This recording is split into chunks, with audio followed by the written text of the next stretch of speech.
Le monstre sur le seuil de Howard Philip Lovecraft.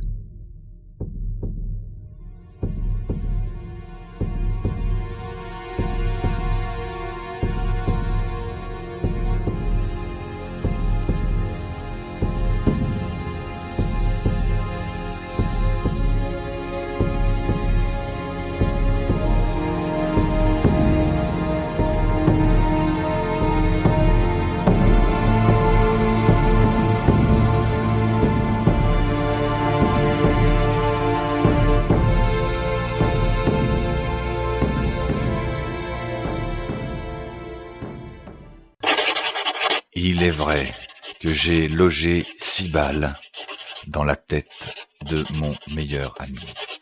Et pourtant, j'espère montrer par le présent récit que je ne suis pas son meurtrier. D'abord, on dira que je suis fou.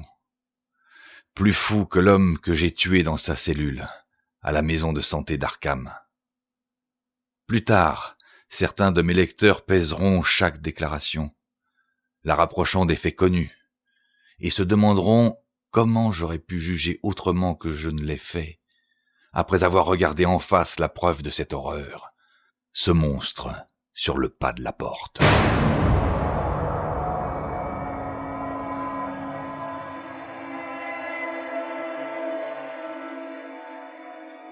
Jusqu'alors, moi aussi, je n'ai vu que folie dans les histoires extravagantes qui m'ont poussé à agir. Aujourd'hui encore, je me demande si je n'ai pas été trompé, ou bien si je ne suis pas fou après tout. Je ne sais pas. Mais d'autres ont d'étranges choses à raconter sur Edward et Asenath Derby. Et même les policiers flegmatiques ne parviennent pas à expliquer cette dernière visite effroyable. Ils ont mollement essayé de fabriquer une hypothèse de plaisanterie sinistre ou de vengeance de domestiques renvoyés, tout en sachant au fond d'eux-mêmes que la vérité est infiniment plus terrible et plus incroyable. J'affirme donc que je n'ai pas assassiné Edward Derby.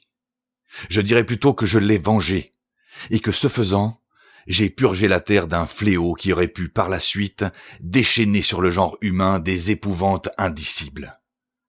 Il y a de redoutables zones d'ombre au bord de nos chemins quotidiens, et parfois quelque âme damnée force la frontière.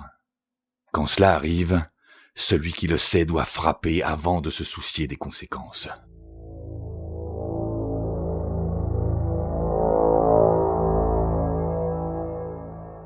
J'ai connu Edward Pickham Derby toute sa vie. De 8 ans mon cadet, il fut si précoce que nous eûmes beaucoup de choses en commun dès qu'il eut 8 ans et moi 16. C'était l'écolier le plus extraordinaire que j'ai jamais connu. Et il écrivait à 7 ans des vers d'un caractère sombre, fantastique, presque morbide, qui stupéfiaient les professeurs autour de lui. Peut-être son éducation privée, sa vie recluse et choyée furent-elles pour quelque chose dans son précoce épanouissement. Enfant unique, il avait une fragilité organique dont s'alarmaient ses parents, qui l'adoraient et le retenaient d'autant plus étroitement près d'eux. On ne le laissait jamais sortir sans sa nurse, et il avait rarement l'occasion de jouer librement avec d'autres enfants. Tout cela favorisa certainement chez le jeune garçon une vie intérieure singulière et secrète, où l'imagination lui ouvrait la seule route vers la liberté. Quoi qu'il en soit, sa culture juvénile était prodigieuse et bizarre. Ses écrits, nés sans effort, me fascinaient malgré notre différence d'âge. J'avais à cette époque un penchant pour l'art d'inspiration plus ou moins grotesque, et je découvris chez ce jeune enfant une rare affinité d'esprit. Il y avait sans aucun doute, à l'arrière-plan de notre amour commun des ombres et des merveilles, l'antique cité, dégradée et subtilement redoutable où nous vivions. Arkham, voué aux sorcières, hanté de légendes, dont les toits à 2 pentes blottis et affaissés, et les balustrades effritées de l'époque géorgienne, méditaient hors du temps au bord du Miskatonic au sombre murmure. Le temps passa. Je m'orientai vers l'architecture et renonçai à mon projet d'illustrer un recueil de poèmes démoniaques d'Édouard. Mais notre camaraderie n'en fut en rien affectée.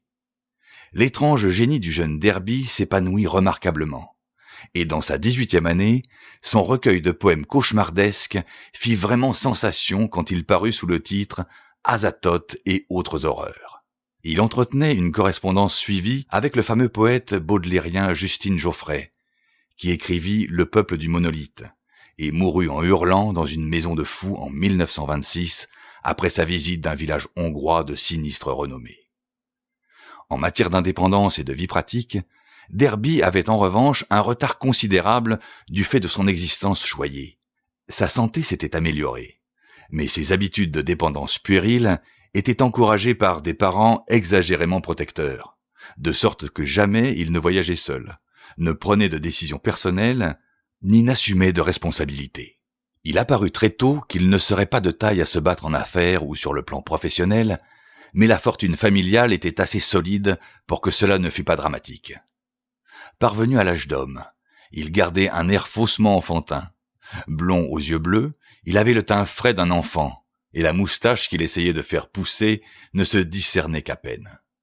Sa voix était douce et claire, et son existence dorlotée et inactive lui donnait une rondeur juvénile plutôt que le ventre naissant d'une maturité précoce.